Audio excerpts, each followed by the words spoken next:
June ಮೊದಲ 15 ದಿನಗಳ ಕಾಲ ಸೇತುಬಂಧವನ್ನು ಮಾಡ್ತೀವಿ. ಈಗಾಗಲೇ DSRT ವೆಬ್ಸೈಟಲ್ಲಿ ನಮಗೆ 9ನೇ ತರಗತಿ ಕನ್ನಡದ ಈ ಒಂದು ಸೇತುಬಂಧಕ್ಕೆ ಸಂಬಂಧಪಟ್ಟಂತೆ ಎಲ್ಲ ಮಾಹಿತಿಗಳನ್ನು ಕೊಟ್ಟಿದ್ದಾರೆ.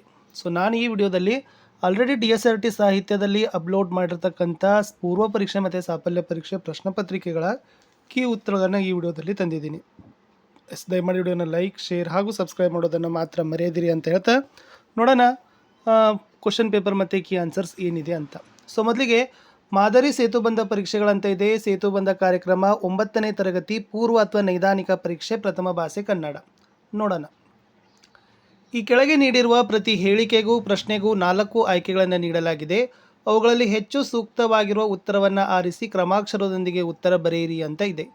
ಸೊ ಮೊದಲ ಪ್ರಶ್ನೆ ಇತ್ತು, ನಿಮ್ಮ ತರಗತಿಯಲ್ಲಿ ಗುಣವತಿ, ರಾಧ, ಕಾವೇರಿ, ಕಾವ್ಯ ಎಂಬ ಹೆಸರಿನ ಈ ವಿದ್ಯಾರ್ಥಿನಿಯರಲ್ಲಿ ವಿಜಾತಿ ಒತ್ತಕ್ಷರ ಇರುವ ಹೆಸರಿದು ಅಂತ ಕೇಳಿದರೆ, ಸೊ ಯಾವುದು ವಿಜಾತಿಯ ಒತ್ತಕ್ಷರ ಇದೆ ಅಂತಂದರೆ ಅದರಲ್ಲಿ ಸರಿಯಾದ ಉತ್ತರ ಬಂದುಬಿಟ್ಟು ನೋಡೋದಾದರೆ ಸ್ನೇಹಿತರೆ ಕಾವ್ಯ ಅಂತಕ್ಕಂಥದ್ದು ಸರಿಯಾದ ಉತ್ತರ ಆಗ್ತದೆ.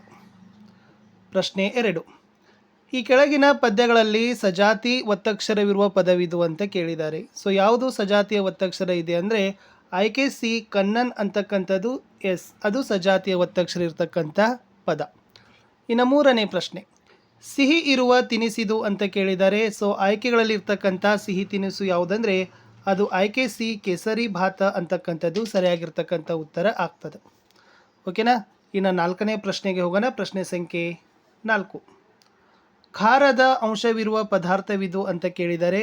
ಸೊ ಖಾರ ಇರ್ತಕ್ಕಂಥದ್ದು ಯಾವುದು ಇದೆ ಅಂತಾರೆ ಅದರಲ್ಲಿ ಆಯ್ಕೆ ಸಿ ಮೆಣಸು ಅಂತಕ್ಕಂಥದ್ದು ಸರಿಯಾದ ಉತ್ತರ ಆಗ್ತದೆ. ಪ್ರಶ್ನೆ 5, ಈ ಕೆಳಗಿನ ಪದಗಳಲ್ಲಿ ಸರಿಯಾದ ಪದವಿದು ಅಂತ ಕೇಳಿದರೆ ಸರಿಯಾದ ಪದ ಬರ್ತದೆ. ಅದರಲ್ಲಿ ಆಯ್ಕೆ ಸಿ ಶೌಚಾಲಯ ಅಂತಕ್ಕಂಥದ್ದು ಸರಿ ಇದೆ. 6ನೇ ಪ್ರಶ್ನೆ, ಈ ಚಿತ್ರದ ಸರಿಯಾದ ಹೆಸರು ಅಂತ ಕೇಳಿದ್ದಾರೆ. ಆ ಚಿತ್ರದಲ್ಲಿರ್ತಕ್ಕಂಥದ್ದು ಸರಿಯಾಗಿರ್ತಕ್ಕಂಥದ್ದು ಛತ್ರಿ ಅಂತೀವಿ. ಅದರಲ್ಲಿ ಆಯ್ಕೆ ಬಿ ಛತ್ರಿ ಅಂತಕ್ಕಂಥದ್ದು ಸರಿ ಇದೆ. ಪ್ರಶ್ನೆ 7, ಮೈಸೂರು ನೋಡಲು ಅರಮನೆ ಚಂದ, ಈ ವಾಕ್ಯವನ್ನು ಸರಿಯಾದ ಬರೆಯುವ ಕ್ರಮವಿದು ಅಂತ ಕೇಳಿದ್ದಾರೆ. ಹಾಗಾದರೆ ಅದರಲ್ಲಿರ್ತಕ್ಕಂಥದ್ದು ಯಾವ ಆಯ್ಕೆ ಸರಿಯಾಗಿ ಆಗ್ತದೆ ಅಂತಂದ್ರೆ ಆಯ್ಕೆ ಡಿ ಇದೆ. ಸೊ ಡಿದಲ್ಲಿರ್ತಕ್ಕಂಥದ್ದು ಮೈಸೂರು ಅರಮನೆ ನೋಡಲು ಬಲು ಚಂದ ಅಂತಕ್ಕಂಥದ್ದಿದೆ ನೋಡಿ. ಅದು 7ರಲ್ಲಿ ಡಿ ಆಪ್ಷನ್ ಸರಿ ಇದೆ, ಮೈಸೂರು ಅರಮನೆ ನೋಡಲು ಚಂದ. 8ನೆಯ ಪ್ರಶ್ನೆ, ಕೊಟ್ಟ ಅಕ್ಷರಗಳನ್ನು ಬಳಸಿ ಸರಿಯಾದ ಪದವನ್ನು ರಚನೆ ಮಾಡಿದಾಗ ಯಾವುದು ಆಗ್ತದೆ ಅಂತ ಕೇಳಿದರೆ ಅದರಲ್ಲಿ ಆಯ್ಕೆ ಡಿ ಆತ್ಮವಿಶ್ವಾಸ ಅಂತಕ್ಕಂಥದ್ದು ಸರಿ ಇದೆ. ಪ್ರಶ್ನೆ 9, ಹಣ್ಣ ನೀವ ಕಾಯ ನೀವ ಕಾಯ ನೀವ ಪರಿಯ ಮರಂಗಳು ಅಂತ ಇದೆ. ಸೊ ಇದು ಯಾವ ಪ್ರಕಾರದ ಗೀತೆ ಅಂತ ಕೇಳಿದರೆ ಸೊ ಇದನ್ನು ನಾವು ಏನನ್ಬೋದು ರಂಗಗೀತೆ ಅಂತಕ್ಕಂಥದ್ದು ಅನ್ಬೋದು. ಮುಂದಿನ ಪ್ರಶ್ನೆಗೆ ಹೋಗೋಣ. ಪ್ರಶ್ನೆ ಸಂಖ್ಯೆ 10, ಹಾಲುಂಡ ತವರಿಗೆ ಏನೆಂದು ಹಾಡಲೆ ಅಂತ ಇದೆ. ಈ ಪದ್ಯಭಾಗದಲ್ಲಿ ಹೆಣ್ಣು ಮಗಳ ಮನದಲ್ಲಿ ಮೂಡಿದ ಭಾವನೆ ಇದಾಗಿದೆ ಅಂತ ಕೇಳಿದ್ದಾರೆ. ಸೊ ಒಟ್ಟಾರೆ ನೋಡಿದಾಗ ನಮಗೆ ಅದರಲ್ಲಿ ಆಯ್ಕೆ ಡಿ ಎ ತವರಿನ ಅಭಿಮಾನ, ತಂದೆಯ ಅಭಿಮಾನ, ತಾಯಿಯ ಅಭಿಮಾನ ಮತ್ತು ಮೇಲಿನ ಎಲ್ಲವೂ ಅಂತ ಇದೆ. ಸೊ ಮೇಲಿನ ಎಲ್ಲವೂ ಅಂತಕ್ಕಂಥದ್ದು ನಾವು ಏನು ಮಾಡ್ಬೋದು ಅದರಲ್ಲಿ ಆಯ್ಕೆಯನ್ನು ಕೊಡ್ಬೋದು. ಏಕೆಂದರೆ ಅಲ್ಲಿ ತವರ ಮನೆ ಬಗ್ಗೆ ಇದೆ, ತಾಯಿಯ ಬಗ್ಗೆ ಸಂಪೂರ್ಣವಾಗಿ ನಾವೇನು ಮಾಡ್ಬೋದು ಹೆಣ್ಣು ಮಗಳ ಮನದಲ್ಲಿ ಭಾವನೆ ಇದೆ ಅಂತಕ್ಕದ್ದನ್ನು ಬರಿಬೋದು. ತವರಿನ ಅಭಿಮಾನನೂ ಬರ್ತದೆ, ತಾಯಿಯ ಅಭಿಮಾನ, ತಂದೆ ಅಭಿಮಾನ, ಮೇಲಿನ ಎಲ್ಲವೂ. ಓಕೆ, ಮುಂದಿನ ಪ್ರಶ್ನೆಗೆ ಹೋಗೋಣ. ಪ್ರಶ್ನೆ 11, ವಿವೇಕಾನಂದರು ಓದುವುದರಲ್ಲಿ ಎತ್ತಿದ ಕೈ ಅಂತ ಇದೆ. ಸೊ ಎತ್ತಿದ ಕೈ ಈ ಪದದ ಅರ್ಥ ಏನು ಅಂತ ಕೇಳಿದ್ದಾರೆ. ಸೊ ಎತ್ತಿದ ಕೈ ಪದದ ಅರ್ಥ ಏನಪ್ಪ ಅಂದರೆ ನೈಪುಣ್ಯತೆ ಅಂತಕ್ಕಂಥದ್ದು ಹೇಳ್ತೀವಿ. 12ನೇ ಪ್ರಶ್ನೆ, ನಾವು ಗ್ರಂಥಾಲಯದಲ್ಲಿ ಪಾಲಿಸಬೇಕಾದ ನಿಯಮ ಅಂತ ಕೇಳಿದ್ದಾರೆ. ಅದರಲ್ಲಿ ಆಯ್ಕೆ ಡಿ ಮೇಲಿನ ಎಲ್ಲವೂ ಅಂತಕ್ಕಂಥದ್ದು ಸರಿ ಇದೆ. ಜೋರಾಗಿ ಓದಬಾರ್ದು, ಗಲಾಟೆ ಮಾಡಬಾರ್ದು, ಪುಸ್ತಕವನ್ನು ತೆಗೆದುಕೊಂಡ ಜಾಗದಲ್ಲೇ ಇಡಬೇಕು ಅಂತಕ್ಕಂಥ ಆಯ್ಕೆ ಸರಿ ಆಗ್ತದೆ. ಇನ್ನು ಗದ್ಯಭಾಗ ಇದೆ. ಗದ್ಯಭಾಗ ಓದಿ 13, 14ನೇ ಪ್ರಶ್ನೆಗಳಿಗೆ ಉತ್ತರವನ್ನು ಕೊಡಬೇಕು. ಈ ಗದ್ಯಭಾಗದಲ್ಲಿ ಇರುವ ಅಂಶ ಇದಾಗಿದೆ ಅಂತ ಕೇಳಿದ್ದಾರೆ. ಸೊ ಅದರಲ್ಲಿ ಆಯ್ಕೆ ಡಿ ಮೇಲಿನ ಎಲ್ಲವೂ ಅಂತಕ್ಕಂಥದ್ದು ನಾವು ಏನು ಮಾಡ್ತೀವಿ ಕೊಡ್ತೀವಿ. 14ನೇ ಪ್ರಶ್ನೆ, ಈ ಗದ್ಯದಲ್ಲಿ ಪಾರ್ಥ ಎಂದರೆ ಅಂತ ಕೇಳಿದ್ದಾರೆ. ಸೊ ಪಾರ್ಥ ಎಂದರೆ ಅರ್ಜುನ ಅಂತ ನಾವೇನು ಮಾಡ್ತೀವಿ ಉತ್ತರಗಳನ್ನು ಕೊಡಬಹುದು.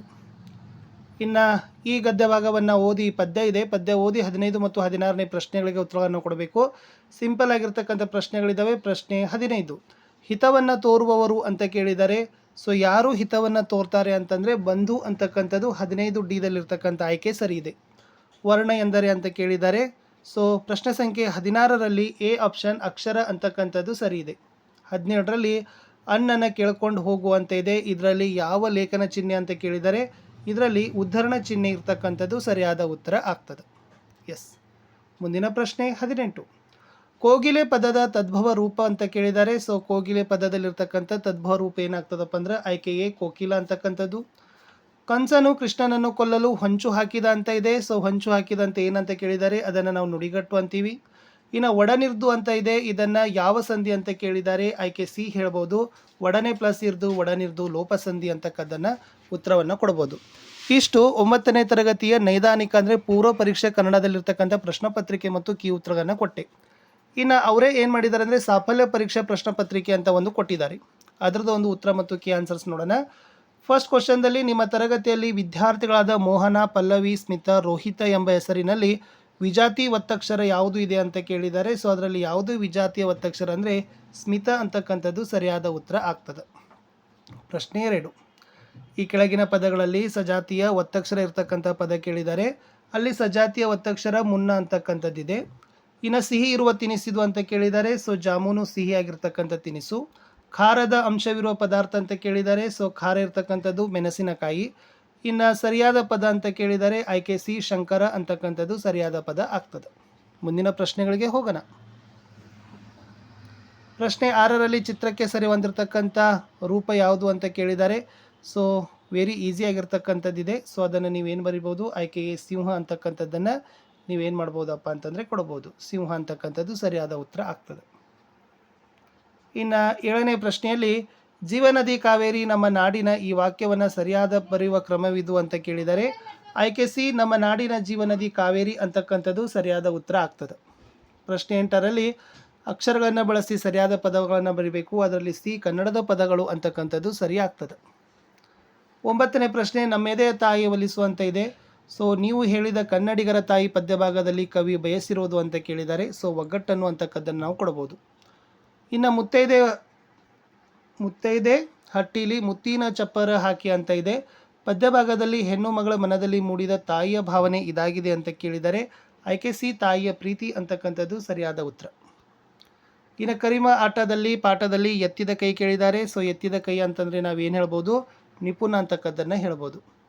ನಾವು ಉದ್ಯಾನವನದಲ್ಲಿ ಪಾಲಿಸಬೇಕಾದ ನಿಯಮ ಕೇಳಿದ್ದಾರೆ. ಸೊ ಮೇಲಿನ ಎಲ್ಲವೂ, ಯಾಕಂದ್ರೆ ಅಲ್ಲಿ ಗಿಡದ ಎಲೆಗಳನ್ನು ಕೀಳಬಾರದು, ಹೂವನ್ನು ಕೀಳಬಾರದು, ಹುಲ್ಲಿನ ಮೇಲೆ ನಡೆಯಬಾರದು. ಸೊ ಇವೆಲ್ಲವುಗಳನ್ನು ಏನಾಗ್ತವಪ್ಪ ಅಂದರೆ ಸೂಚನಾ ಫಲಕದಲ್ಲಿನೇ ಇರ್ತದೆ.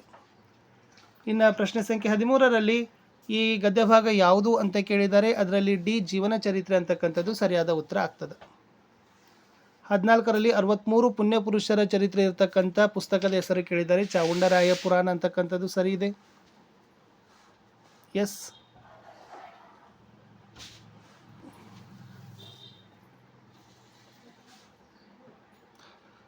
ಇನ್ನು 15 ಮತ್ತು 16ನೇ ಪ್ರಶ್ನೆಗಳನ್ನು ನೀವೇನು ಮಾಡಬೇಕು, ಓದಿ ಉತ್ತರಗಳನ್ನು ಕೊಡಬೇಕು. ಮೇಲಿನ ಪದ್ಯದ ಪ್ರಕಾರ ಚತುರೋಪಾಯ ಬಲ್ಲವನು ಅಂತ ಕೇಳಿದ್ದಾರೆ. ಸೊ ಅದರಲ್ಲಿ ನಾವೇನು ಹೇಳ್ಬೋದು, ಮಂತ್ರಿ ಅಂತಕ್ಕಂಥದ್ದು ಸರಿಯಾದ ಉತ್ತರ. ಪುಲಿಗೆರೆ ಸೋಮನಾಥರ ವಚನಗಳ ಅಂಕಿತ ನಾಮ ಯಾವುದು ಅಂತ ಕೇಳಿದ್ದಾರೆ. 16ನೇ ಪ್ರಶ್ನೆಯಲ್ಲಿ ಶ್ರೀ ಚನ್ನಸೋಮೇಶ್ವರ ಅಂತಕ್ಕಂಥದ್ದು ಸರಿ ಇದೆ. ಅಪ್ಪ ನನಗೆ ಏನು ತಂದು ಕೊಡುವೆ ಅಂತ ಇದೆ. ಇದರಲ್ಲಿ ಯಾವ ಲೇಖನ ಚಿಹ್ನೆ ಕೇಳಿದ್ದಾರೆ. ಇದರಲ್ಲಿ ಪ್ರಶ್ನಾರ್ಥಕ ಚಿಹ್ನೆ ಸರಿ ಇದೆ. ಇನ್ನು ರಾಜಪದದ ತದ್ಭವ ರೂಪ ಕೇಳಿದ್ದಾರೆ. ಆಯ್ಕೆ ಎ ರಾಯ ಅಂತಕ್ಕಂಥದ್ದು ಸರಿಯಾದ ಉತ್ತರ ಆಗ್ತದೆ. ಇನ್ನು 19ರಲ್ಲಿ ಚಿತ್ರದಲ್ಲಿ ಯಾವ ಸಮಾಸ ಪದವನ್ನು ಆಗ್ತದೆ ಅಂತ ಕೇಳಿದ್ದಾರೆ. ತಲೆನೋವು. ಓಕೆನಾ. ಸೊ ತಲೆನೋವು ಅಂತಕ್ಕಂಥದ್ದು ಸರಿ ಇದೆ. ಅನಂತಮೂರ್ತಿಯವರು ಬಾಲ್ಯದಲ್ಲಿ ರಂಜಕದ ಹೂವನ್ನು ಬಾಳೆಯ ನಾರಿನಿಂದ ಪೋಣಿಸುತ್ತಿದ್ದರು. ಕ್ರಿಯಾಪದ ಕೇಳಿದ್ದಾರೆ. ಪೋಣಿಸುತ್ತಿದ್ದರು ಅಂತಕ್ಕಂಥದ್ದು ಸರಿ ಇದೆ. ಇಷ್ಟು ನಾನು ಏನು ಮಾಡಿದ್ದೀನಿ ಅಂತಂದರೆ ಸೇತುಬಂಧ ಸಾಹಿತ್ಯದಲ್ಲಿ ಬಂದಿರತಕ್ಕಂಥ 9ನೇ ತರಗತಿ ಕನ್ನಡದ ಪ್ರಶ್ನೆ ಪತ್ರಿಕೆ ಮತ್ತು ಕೀ ಉತ್ತರಗಳನ್ನು ಕೊಟ್ಟಿದ್ದೀನಿ. ದಯಮಾಡಿ ವಿಡಿಯೋನ ಲೈಕ್, ಶೇರ್ ಹಾಗೂ ಸಬ್ಸ್ಕ್ರೈಬ್ ಮಾಡಿ.